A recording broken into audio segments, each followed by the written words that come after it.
Today's Mercedes-Benz interview of the day brought to you by the superbly versatile all-electric EQB from Mercedes-Benz, the feeling all-electric, the feeling all Mercedes. Learn more at mbusa.com/EQB. Reginald Aloysius Miller Jr. III.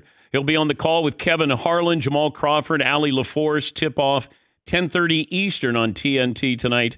Game 5 in Denver. Before we talk about that, help me understand the Dallas Mavericks shooting 52% from the free throw line last night. And Jason Kidd says, hey, you know what?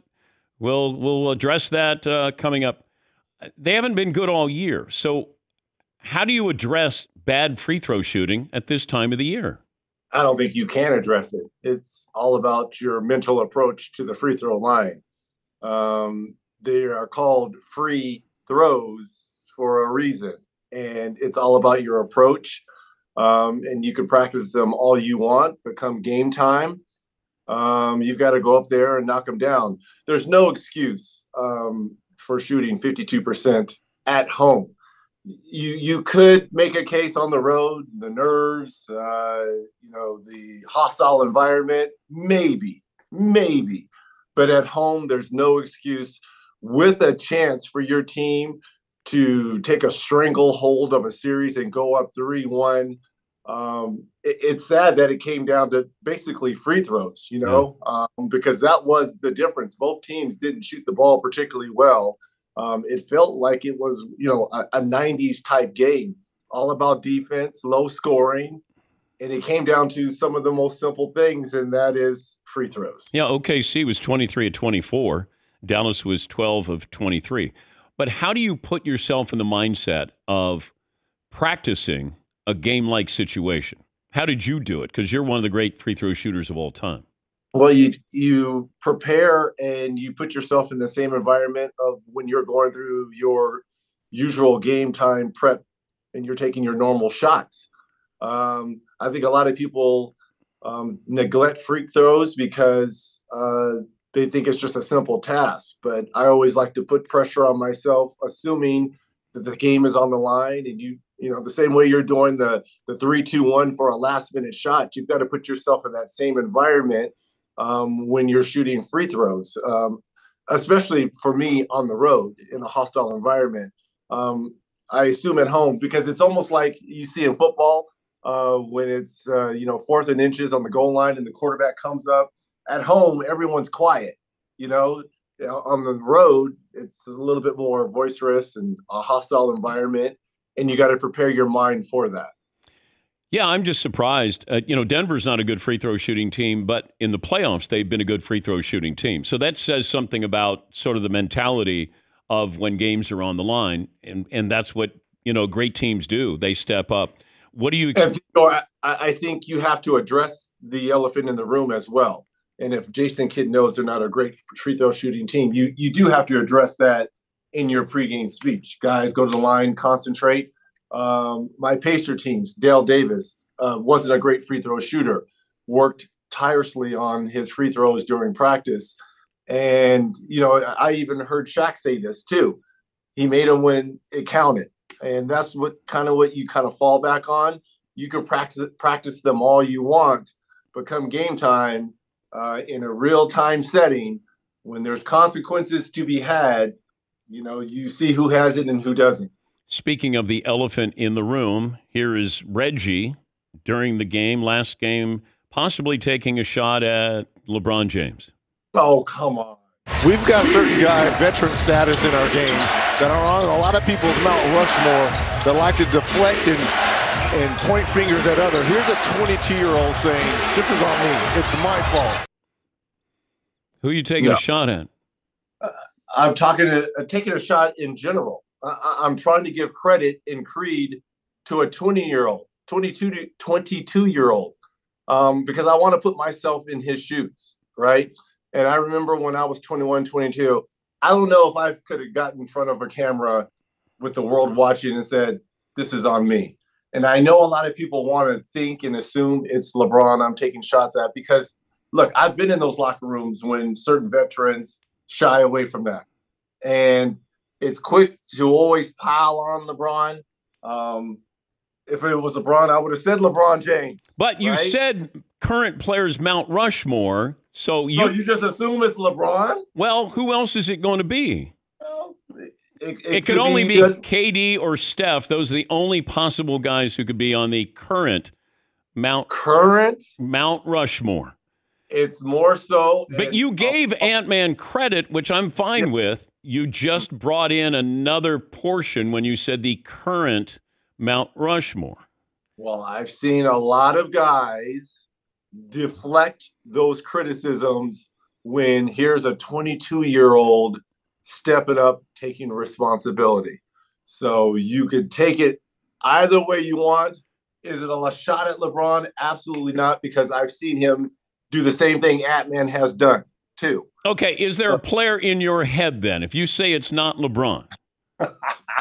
Because you know what? You did say this about the coaches got fired, but the players either last week or the week before. So you were saying that you got coaches fired in Phoenix and Los Angeles where players maybe didn't take the blame. No, what I said was the coaches, unfortunately, are always the first to go because the players have guaranteed contracts. Yes. So coaches are always the first to go, which is unfortunate. I said we need to look more so at the players and more so who's putting the rosters together, Theodore. Okay, but do you have a player in mind? Because you said current Mount Rushmore. If it's not LeBron, I will leave it up to interpretation.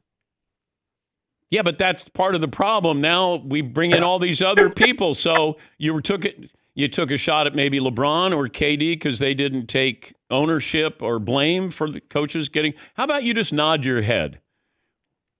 Was it LeBron? No, stop it. I thought that. Everyone thinks that everything evolves around LeBron. It's not everything does not evolve around LeBron, guys.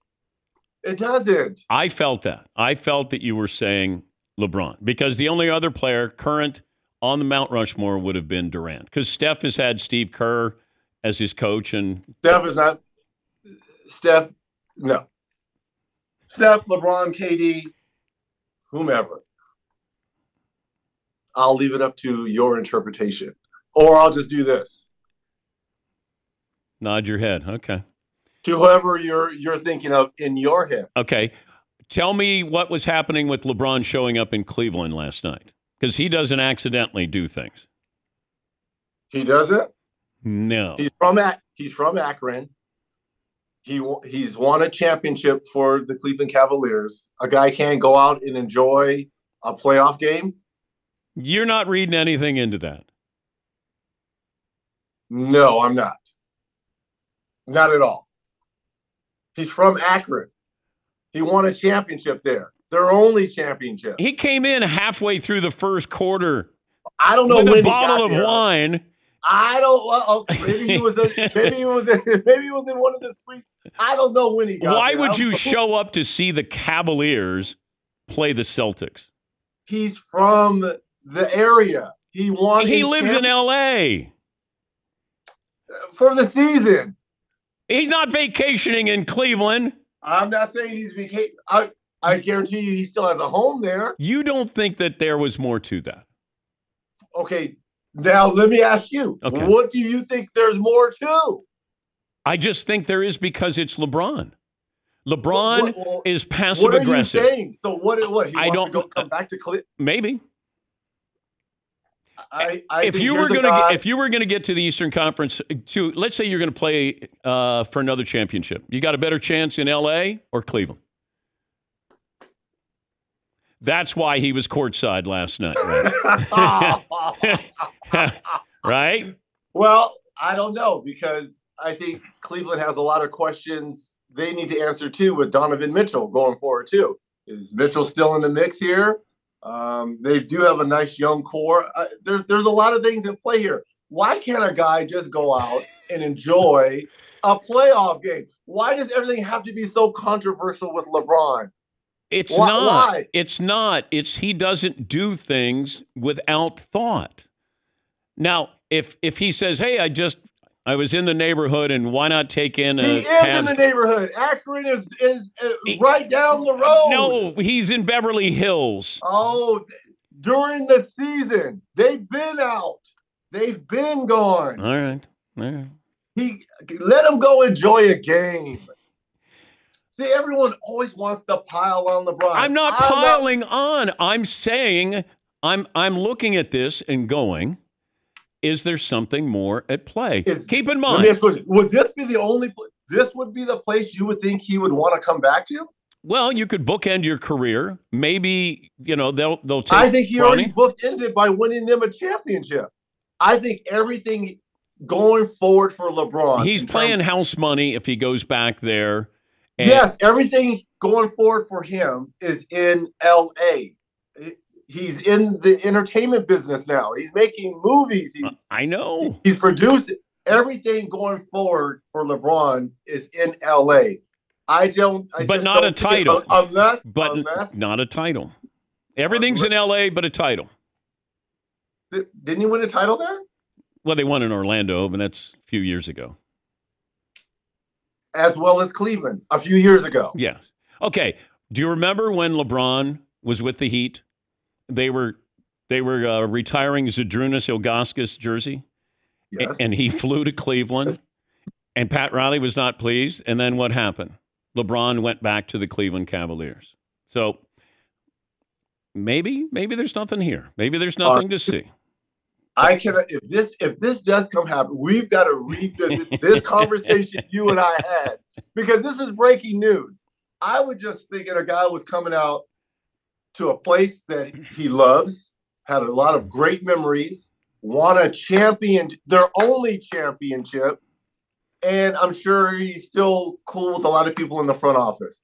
I think that was a cool gesture to have the greatest player of their generation at their game. The last thing you would want to do is go watch a basketball game after you just went through the season you did with the Lakers. Like, you don't go, you know what, hon? I'm really jonesing for some more basketball here.